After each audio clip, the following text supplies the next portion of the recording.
Assalamualaikum warahmatullahi wabarakatuh. Bismillah, alhamdulillah, wassalatu wassalamu ala rasulillah wa ala alihi wa sahbihi wa man walah amma ba'du. Dalam pertemuan ini saya ingin memberikan penjelasan kepada para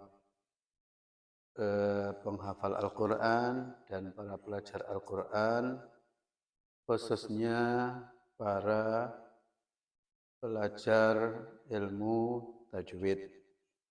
Ya. Tentang pertama yaitu tentang program sanad Al-Quran. Kadang-kadang orang menyebutnya program sanadan gitu saja. Ya, ini program bagaimana sekiranya orang yang hafal Al-Quran itu memiliki sanad guru-guru Al-Quran, mulai dari gurunya terus ke atas sampai ke Rasulullah, ke Jibril, ke Allah Subhanahu wa Ta'ala. Ya. Ini juga ada yang memakai istilah silsilah guru Al-Quran. Ini penting sekali saya jelaskan ya, karena sesungguhnya banyak yang masih belum paham atau masih awam tentang masalah ini. Di antaranya ada di antara mereka yang menduga bahwa orang itu asal hafal Al-Quran, bagaimanapun bacaannya, baik atau tidak, ya, itu kalau gurunya berkenan, maka gurunya akan memberikan sanad. Ya. Bahkan ada juga sebagian guru-guru Al-Quran yang memberikan sanad tidak seberapa tergantung pada bacaan atau kelancaran hafalan. Ada di antara mereka ya dengan standar apakah murid itu akhlaknya baik, apakah murid itu istiqomah, atau ada kedekatan dengan guru dan lain sebagainya ya. Ada ya.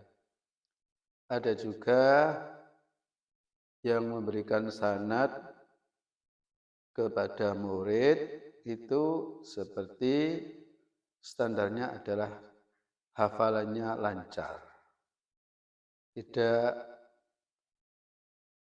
Tidak ada kaitannya dengan tajwidnya sempurna ataukah tidak. Ya.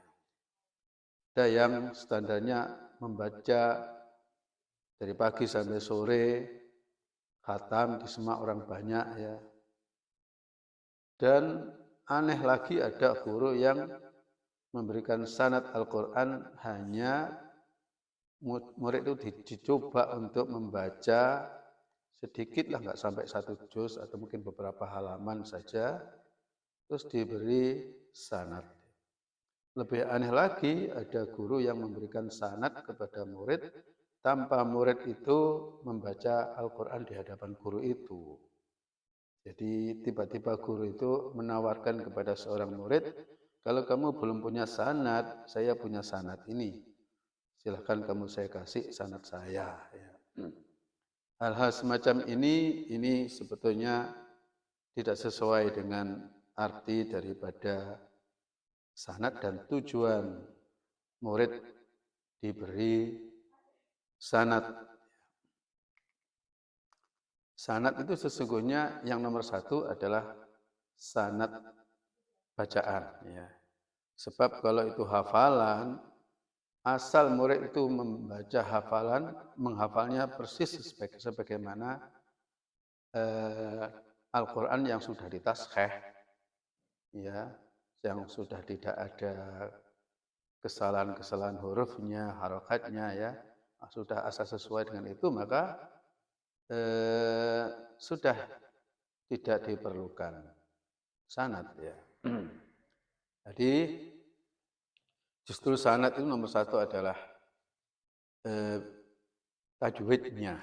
Satu contoh, sekarang orang membaca hamesnya ta itu ya, ada yang ta, ada yang ca, ada yang lebih lagi, ca, ya.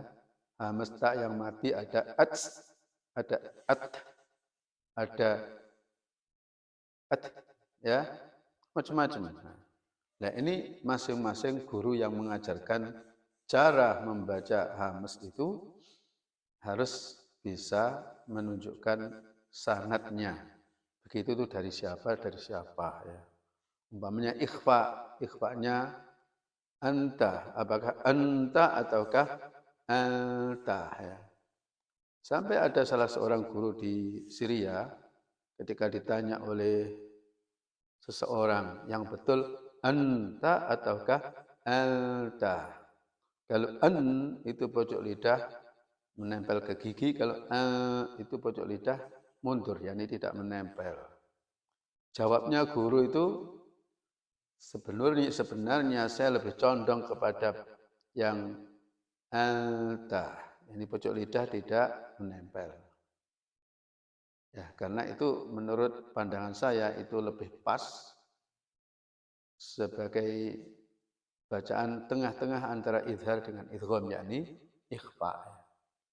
Tetapi saya dari guru saya, yakni sanad saya ke guru saya itu anta. Maka saya membaca anta berdasarkan sanad.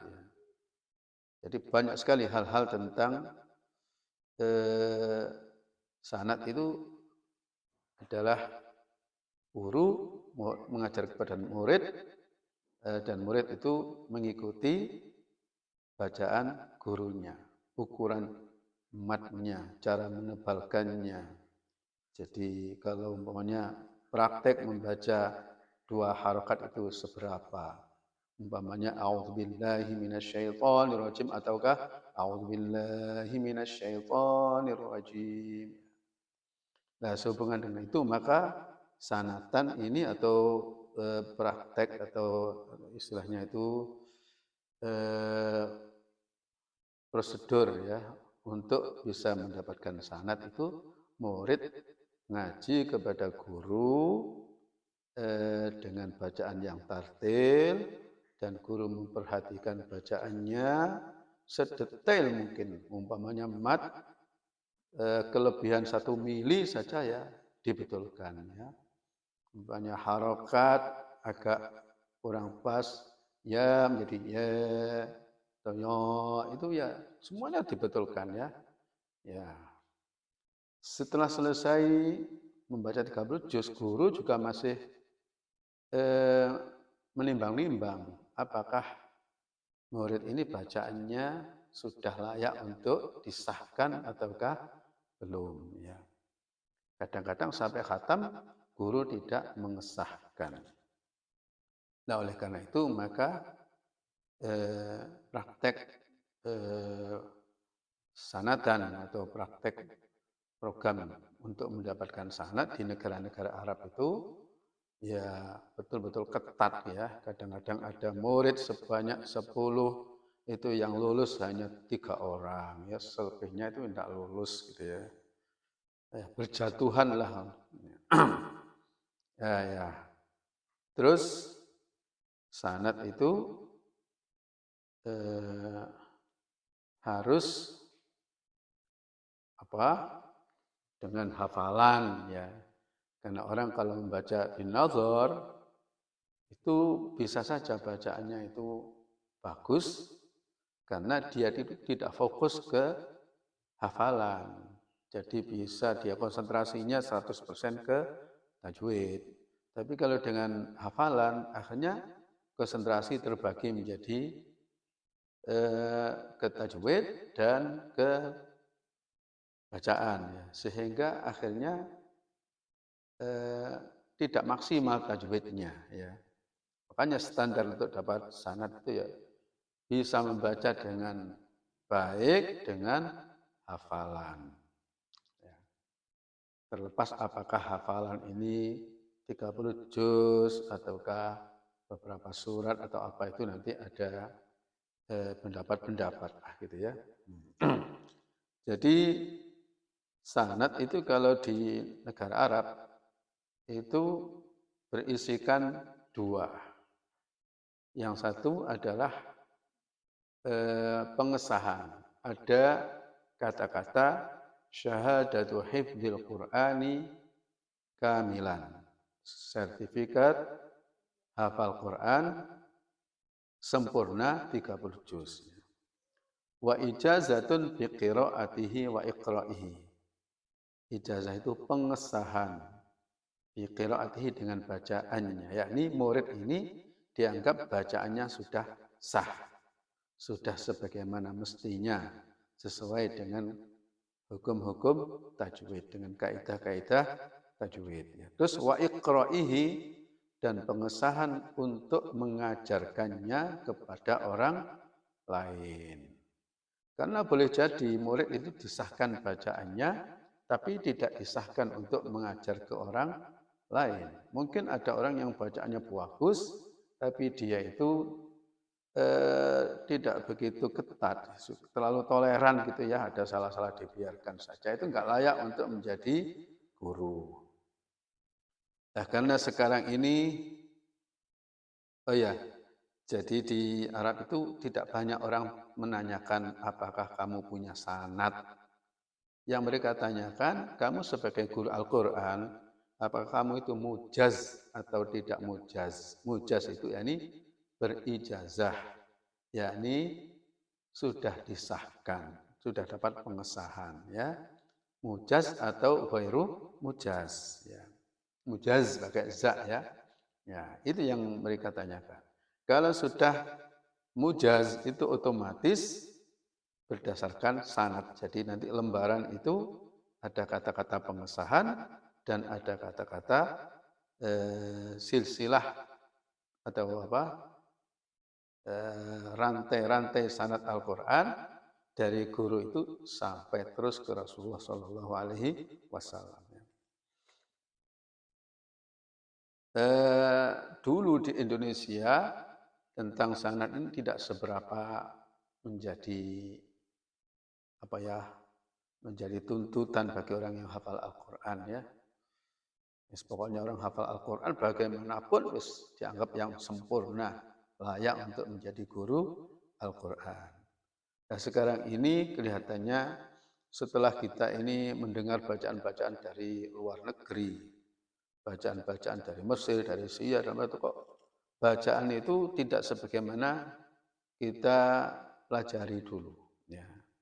Umpamanya cara membaca iqlab umpamanya ya, yang dulu itu mingkem, mim, ya sekarang kok ada yang mingkem tidak menahan, tidak menekan, mil, ada yang mil membuka ya, ya, dan praktek-praktek membaca Al-Quran dengan bacaan yang santai ya, tidak terkesan apa sulit seperti qaf cukup ka gitu, tidak usah gitu ya. Akhirnya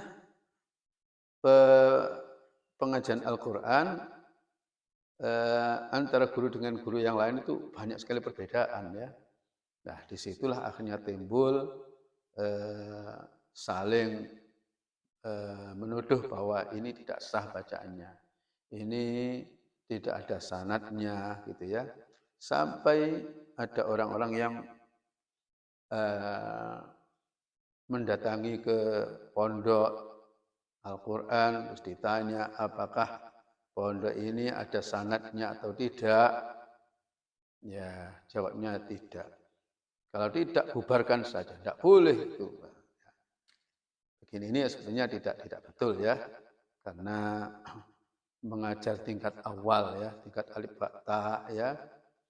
Pokoknya mengajar tapi tidak bersifat pasti ini nanti bacaan ini betul ya. Hanya membantu mengajar tingkat awal-awal ya tidak putus sanad gitu ya. Kalau mengajar tingkatan terakhir yang mana guru itu nantinya akan mengesahkan atau tidak mengesahkan bacaan, maka gurunya harus punya sanad ya. Nah, sekarang rupa-rupanya semakin banyak orang yang membutuhkan sanad. Ya, kalau sanad itu model yang telah berjalan selama ini, pokoknya khatam, menghafal, dikasih sanad, ya tidak begitu sulit lah gitu ya. Ya. Tapi kalau sanad yang berisikan pengesahan bacaan, maka harus bacaan itu betul-betul dipraktekkan sesuai dengan kaidah-kaidah tajwid ya. Makhrajnya, sifatnya, ukuran matnya ya, sampai harakatnya sempurna apa tidak ya. Dan setelah saya beberapa lama ini menerima murid-murid yang minta ditaskhih bacaannya dengan harapan kalau sudah khatam nanti diberi sanad. Nah, ini sudah berjalan, terus saya ada catatan kesalahan-kesalahan yang sering saya dapatkan. Sebenarnya banyak sekali, banyak, tapi ini saya ambil sebagian. Nanti di kesempatan yang lain insya Allah saya sampaikan ya. Di antaranya adalah sanatan itu mestinya harus tartil. Harus tartil. Supaya dengan tartil itu ketahuan ini kurang sempurna ya. Sifat-sifat huruf itu akan bisa dinilai ya. Kurang apanya. Kalau cepat tidak bisa. Tapi ya karena saking banyaknya para hafid Al-Qur'an yang kurang kuat hafalannya sehingga kalau membaca tartil itu tidak bisa ya. Maunya baca cepat saja ya. Jadi kesalahan yang banyak mereka itu tidak mentartilkannya. Mestinya ya setoran sedikit-sedikit disiapkan betul hafalannya. Dan ini nanti program sanadan ini bisa menempuh sampai setahun, 2 tahun ya. Ya, tapi hasilnya mantap gitu ya. Yang kedua ada harokat-harokat ya. Yang mana itu seandainya di perguruan tingkat bawah gitu ya tidak dianggap salah ya. Tapi kalau untuk sanatan ya ini harus dibetulkan. Umpamanya ya baca harokat fathah agak dimiring-miringkan. Umpamanya ya fathah kan ya gitu ya. Dia membacanya ya ayyuha ya atau ya ayyuha ya, atau ya ayyuha. Ada yang baca wajannatin saja wajannatin. Nah, itu fathah tidak sempurna ya. Nah, ini guru harus telaten gitu ya membetulkan yang seperti itu. Yang banyak kejadian ini pada harokat fathah. Tapi sebenarnya rumah juga begitu ya. Ada orang baca rumah itu mestinya u dibaca setengah u ya. Alhaakumut takasur. Kumut takasur ya. Yang kasrah dibaca ya. Rahim jadi rahim ya. Rahim ya. Ya itu ya. Selanjutnya kesalahan-kesalahan lain lagi yaitu tentang mat. Ya, keanehan di Indonesia ya. Mudah-mudahan ini tidak terus selamanya ya. Dulu-dulu banyak guru-guru itu kalau mengajar itu kalau kurang itu dianggap salah, tapi kalau lebih tidak disalahkan. Umpamanya membaca mat tabi'i ya, a'udzubillahi minasyaitonirrajim, a'udzubillahi ya. Kan harusnya a'udzubillahi dan itu sudah cukup, a'udzubillahi. Terus ada yang baca a'udzubillahi minasyaitonirrajim, bismillahirrahmanirrahim. Itu dibiarkan katanya. Mendingan ketahuan daripada kurang. Nah ini tidak boleh ya. Kecuali memang kalau sanadnya itu seperti itu ya. Karena ada di beberapa negara yang membaca matobi itu panjang-panjang seperti itu. Tapi rata Quran sama semuanya ya. Nah itu nanti dituntut sanadnya juga ya. Umpamanya mad wajib dan mad jaiz ya, yang panjangnya ini sebenarnya panjangnya mad wajib dan mad jaiz itu kalau menurut riwayat Hafiz dari Imam Asim ya itu terbatas 4 harokat. Oh ya, kalau ini mengikuti thariqah Syatibiyah. Jadi bacaan kita ini kan riwayat Hafiz dari Imam Asim. Di bawahnya riwayat ini sebetulnya masih ada lagi thariqah ya. Nah, umumnya guru-guru di Indonesia, bahkan mungkin hampir seluruhnya lah, itu thariqahnya Syatibiyah. Hanya jarang orang itu menjelaskan ya. Cukup Hafiz dari Asim gitu aja. Kalau Syatibiyah itu ya 4 harokat, bukan 5 harokat. Ya. Tapi para qori-qori itu umumnya mengajarkannya 5 harokat. Ya. Sehingga hampir seluruh murid-murid yang baru itu kalau ditanya panjangnya mad wajib, mad jaiz, mesti jawabnya 5 harokat. Yang betul 4 harokat. Ya. Memang di tajwid dikatakan bahwa 2 wajah, boleh 4, boleh 5. Tapi dijelaskan bahwa yang dipilih oleh Asy-Syatibi, bacaan guru-guru di Indonesia itu adalah 4 harokat. Nah, setelah kita sepakat pakai 4, panjangnya seberapa? Seperti ulaika, mestinya ya ulaika ala hudam min rabbihim wa ulaika sudah cukup. Tidak sampai lebih daripada itu. Enggak sampai enggak ya. Demikian pula mad jaiz ya yang kita ikuti dengan thariqah Syatibiyah ini mad jaiz itu sama saja dengan mad wajib yaitu 4 harokat. وَالَّذِينَ يُؤْمِنُونَ بِمَا أُنْزِلَ إِلَيْكَ وَمَا أُنْزِلَ tidak sampai wama. Ini adalah kesalahan-kesalahan yang sudah kaprah ya dan sudah sulit sekali ini dibetulkan ya. Karena murid-murid sudah merasa ngaji kepada guru, yang guru itu dianggap ahli olehnya ya. Jadi untuk sanatan ini harus menyesuaikan dengan ukuran yang semestinya. Karena ukuran mat itu adalah 2 kali mat tabi'i. Mat tabi'i itu ya a'udzubillahi itu 2. Nah, kalau 4 berarti la itu diulangi 2 kali ya. Tuh ya. Kemudian kesalahan lagi yang lebih parah adalah hilangnya mat sama sekali. Mat tabi'i kehilangan matnya. Umpamanya wajannatin alfafa dibaca wajannatin alfafa ya illa hamiman wa ghassaqa dibaca illa hamiman wa ya.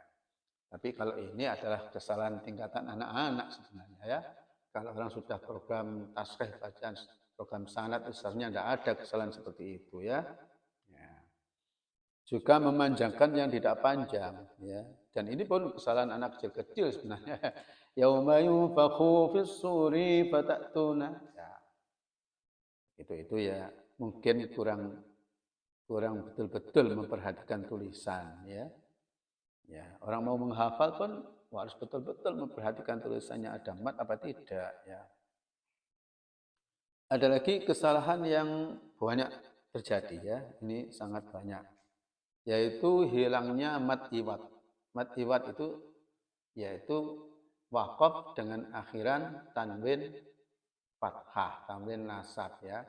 Seperti basira, ya, khabira, ya. Kalau di juz amma ada ya mafaza, ya, ya, quraba dan sebagainya ya. Itu kalau membaca tartil saja tidak dipanjangkan ya berarti yang memang tidak tahu ya. Innalil muttaqina mafaza. hadaiqa wa a'naba, gitu aja. Salah ya, harus dipanjangkan. Inna lil muttaqina mafaza. Tapi jangan lebih panjang loh, jangan mafaza. Kepanjangan ya. Hadaiqa wa a'naba. Tapi sebenarnya baca cepat pun harus. Ya. Innal muttaqina mafaza hadaiqa wa a'naba wa qaibat roba. Tidak betul ya. Innal muttaqina mafaza hadaiqa wa a'naba wa qaibat roba. Begitu ya. Kemudian ada lagi itu memanjangkan tasdid. Tasdid itu tidak ada panjang. Ada guru yang mengatakan bahwa tasdid itu panjang. Seperti umpamanya fatal harus bal ayyahul. Ya. Nah ini ada keterangan dari pakar tajwid dari Syria bahwa tasdid itu tidak ada panjang. Seandainya tasdid itu panjang, maka seluruh tasdid minta dipanjangkan. Umpamanya Fatihah ya. A'udzubillahi minasyaitonir rajim. Bismillahirrahmanirrahim. Alhamdulillahi rabbil alamin. Oh, seperti itu ya. Jadi tasdid itu hanya menekan saja. A'udzubillahi minasyaiton. Kalau toh ada panjang seperti minasyaiton, maka itu bukan panjangnya tasdid. Itu adalah mengalirnya shin, mengalirnya suara sin, karena shin itu ya memiliki sifat rikhwah. Rikhwah itu suara mengalir. Demikian pula waqaf pada fatal ya. Itu ada mengalir sedikit karena lam itu memiliki sifat tawassut, ada mengalir sedikit ya. Bukan karena memanjangkan tasdid ya. Qad tabayyana ar-rusydu minal ghayy. Ya, mengalir agak panjang sedikit karena ya itu memiliki sifat rikhwah. Ya. Rikhwah itu lebih panjang daripada tawassut ya. Dalam hal mengalirnya suara. Di sini ada membaca illa hamiman wa ya. Wa ja'alna al-laila, tidak betul ya. Ya, illa itu lamnya hanya memanjang sedikit seukuran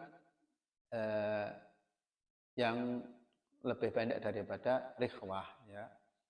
Seperti alhamdu tidak betul, yang betul alhamdu. Al itu melorot sedikit ya, memanjang sedikit saja. Kemudian kesalahan pada idgham bi gunnah. Idgham bi gunnah maupun gunnah maupun pokoknya dengung-dengung lah gitu ya. Dengungnya ikhfa, dengungnya iklab gitu ya, yang ada dengung-dengungnya itu kesalahan yang banyak terjadi kalau orang itu punya suara bagus, punya lagu yang bagus ya, itu sukanya melebih-lebihkan ya. Padahal dengung itu menurut hukum tajwid, kaidah tajwid itu cuma dua harokat saja. Kalau dua harokat sedikit ya. Wa minan nasi, nan dengan nasi harus sama. Jangan wa minan. Tapi kalau kita dengarkan praktek qori yang masyhur, yang terkenal itu dengung itu ya tajwidnya sih mengatakan dua harokat, tapi prakteknya tiga harokat. Umpamanya wa minan nasi ya, minan dengan nasi, panjang nasi, walaupun dikatakan sama-sama dua harokat. Bagaimana ini? Alasannya katanya kata-kata harokat untuk dengung itu berbeda dengan harokat untuk fathah, kasroh dan dhammah. Umpamanya nun di fathah berbunyi nah. Nun di fathah bunyi na. Ya, itu satu harokat. Kalau dengung, nun disukun berbunyi an. Jadi na dengan an itu panjang an, walaupun sama-sama satu harokat. Lah dengungnya idgham bi gunnah, iklab, ikhfa, gunnah itu 2 harokat ya bernilai 3 harokat. Karena satu harokatnya gunnah itu lebih panjang sedikit atau satu harokat setengah dibanding dengan harokat fathah, kasroh dan dhammah. Jadi untuk program sanatan perhatikan umpamanya membaca wa minan nasi may yaqulu amanna bil, jangan sampai wa minan nasi may, kelebihan ya. Atau mengurangi dengung ya, ini juga salah ya. Wa minan nasi may yaqulu amanna billahi wa bil yaumil akhir wa ma hum bimu'minin. Ini hilang sama sekali ya. Salah. Ini juz amma ini kemudian setoran illa hamimam wa ghassaqa, maksudnya hamimam wa ghassaqa. Yang ketiga, tidak mentasydid dengung. Ya. Dengung atau hunnah atau secara umum huruf yang bertasydid itu harus ada tekanan ya. Karena tasdid sama dengan idgham. Tasdid itu menekan. Jadi orang mengucapkan may yaqulu, kalau diucapkan may itu tidak betul karena tidak ada tekanan. Jangan disamakan dengan ikhfa ya. Ikhfa itu tidak ada menekan. Jadi harus apa? May. Tapi jangan sampai may kelewatan ya. May tidak dengung, tidak menekan. May terlalu menekan. Yang betul may ya. Ketemu wawu juga begitu ya.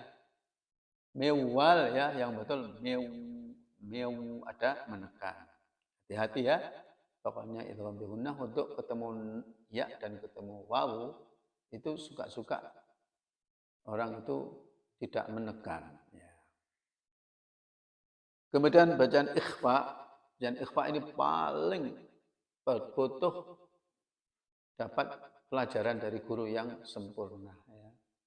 Karena praktek ikhfa, yang mana ikhfa itu hurufnya ada berapa? Ada 15 ya. Ya.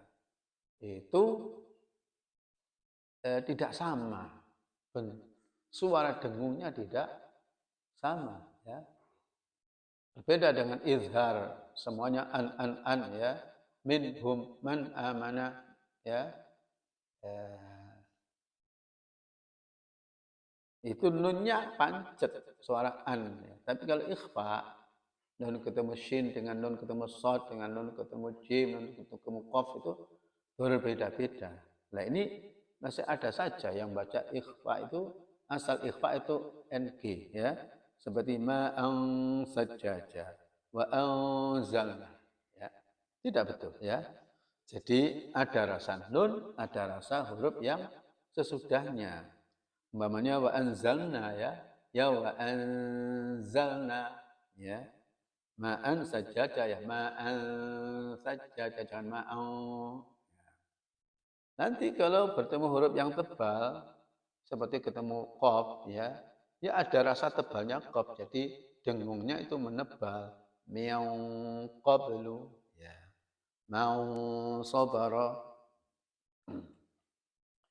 Lagi yang masih banyak kita dapatkan, murid-murid itu sudah belajar tajwid, sudah diajarkan bahwa ra itu ya ada tebal, ada tipis ya.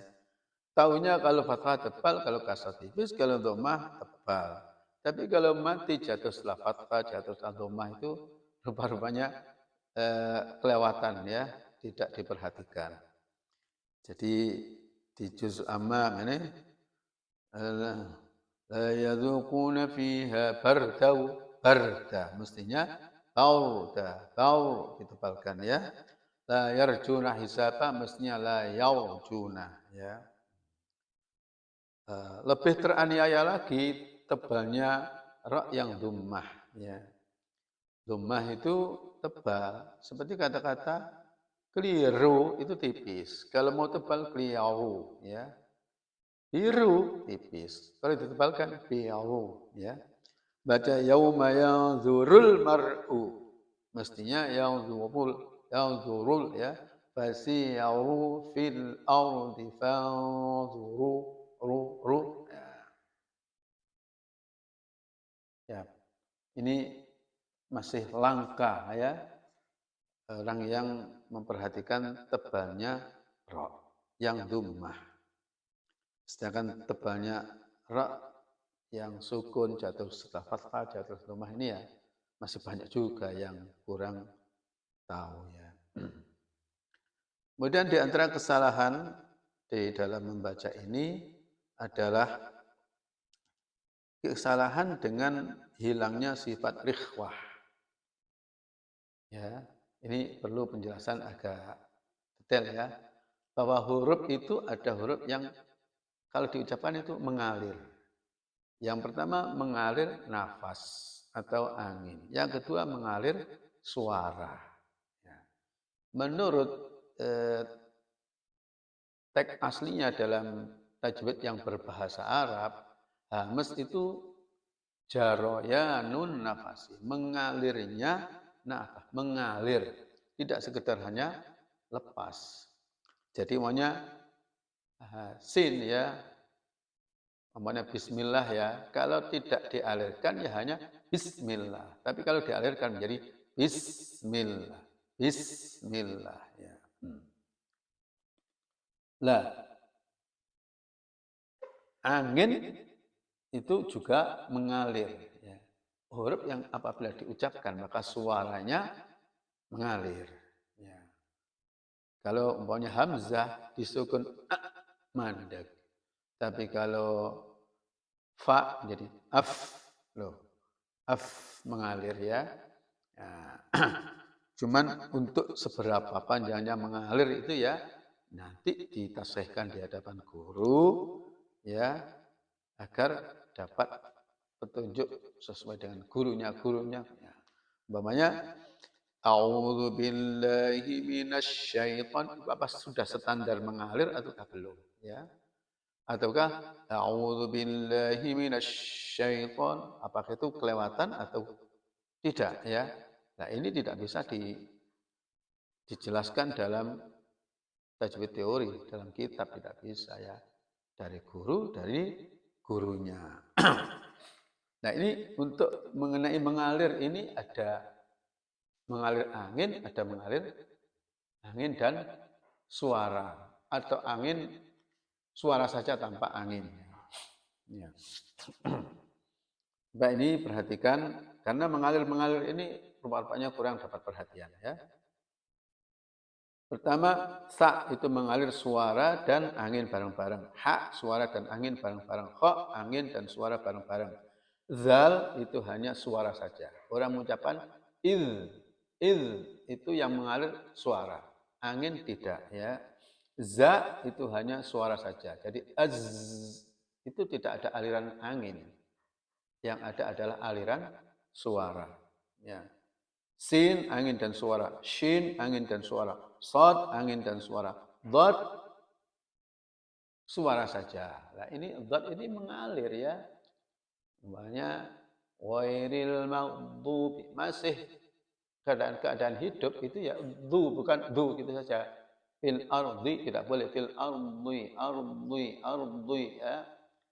Ya kalau warna tasdid ya bukan walad dol tapi wal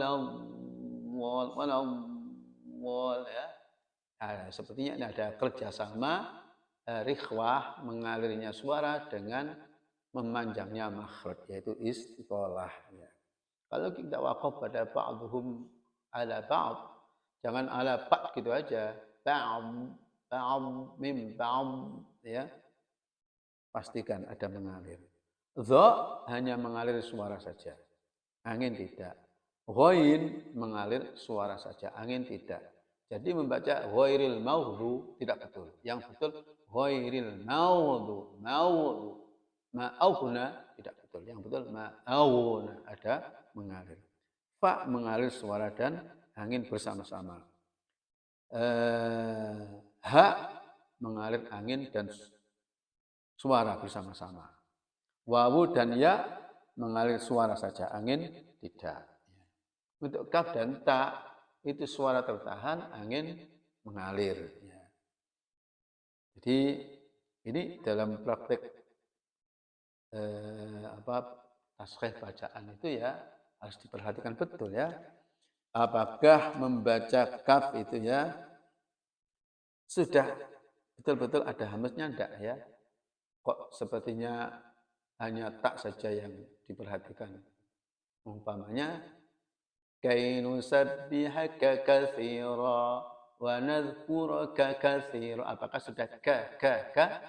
Apakah ka? Perhatikan ka, ka, ka, ka, ka. Yang betul adalah yang tengah ya. Ka ya. Fakanat. Ya. Kemudian tak.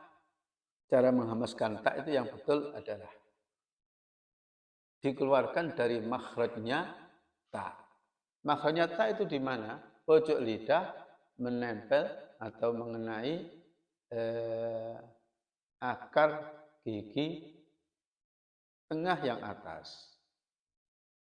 Tak pojok lidah mengenai tempat menancapnya gigi tengah atas. Ya. Kalau dari situ kemudian dilepaskan anginnya ya, maka bakanat, bukan bakanat. Kalau bakanat, maka ini seperti keluarnya angin itu dari makhraj yang tidak betul ya. Dari seakan-akan pojok lidah itu dengan pojok gigi ya. Padahal pojok lidah dengan tempat menancapnya gigi atau akar gigi.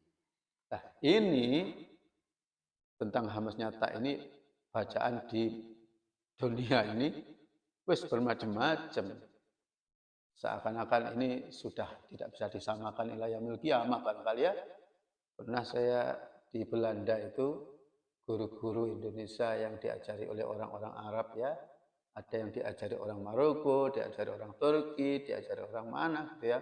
Sampai bertengkar mau tempelengan karena perbedaan dalam mempraktekkan hamasnya tak dan kaf. Ya. Di antara kesalahan lagi yaitu mubalaghah, melebih-lebihkan dalam makhrajnya qaf ya, masih saja banyak mengucap wa qala ya. Ya, praktek baca qaf qori Arab yang masyhur ya cukup qa wa qala bukan ya. Kemudian kha masih banyak yang melebih-lebihkan ngoroknya ya. Ya yakhda'un. Cukup itu sudah cukup ya. Kemudian shin, tafasyi berlebih-lebihan. Ini angin menyebar itu seakan-akan dari sepenuh mulut ya. Padahal tafasyi itu angin menyebar di atas lidah. Dan lidah ini kan kecil ya. Oleh karena itu tidak usah a'udzubillahi minasyaiton ya. A'udzubillahi minasyaiton sudah cukup ya.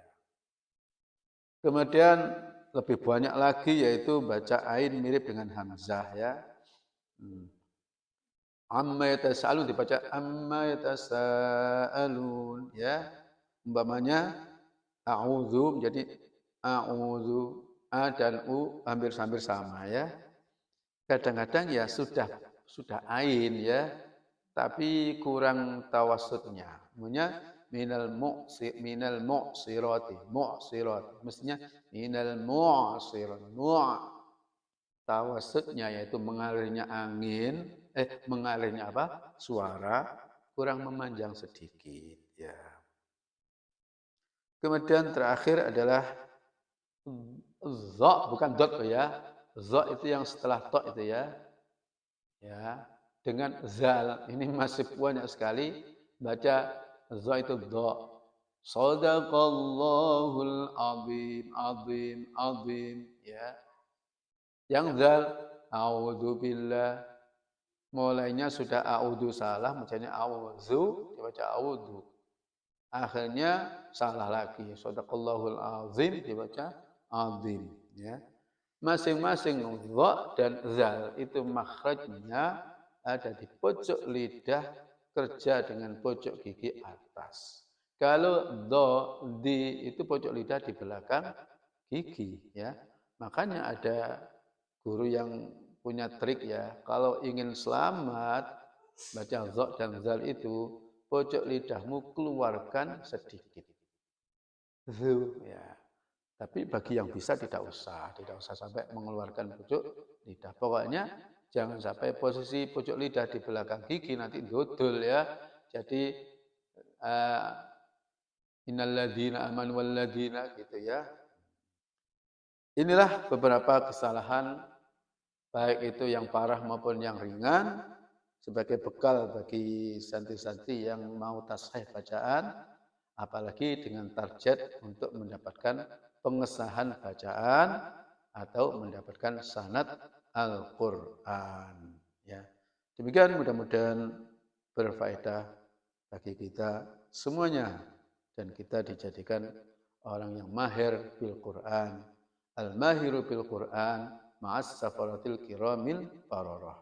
Orang yang mahir membaca Al-Quran, maka akan dikumpulkan dengan malaikat-malaikat juru tulis atau malaikat safarah al-kiram yang mulia-mulia, al-bararah yang bagus-bagus, yang nanti bersama para malaikat di arasy-Nya Allah Subhanahu wa taala.